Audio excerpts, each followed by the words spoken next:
Hi everyone! In this video, I'll be teaching you how to fix can't type in Windows search bar, Windows 10 or 11. First things first, you want to right click on the Windows icon, then choose Task Manager. In here, you want to find Windows Explorer, right click on it, and select Restart. However, if this quick solution doesn't work, you want to open Task Manager again, click on File, and then Run New Task. Type in CMD and check the option for Administrative Privileges and click on OK.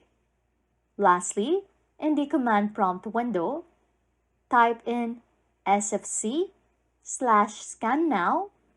and press Enter. Anyways, if you like content like this, don't forget to subscribe to this channel or comment down below any tutorials you want us to make so we can help you.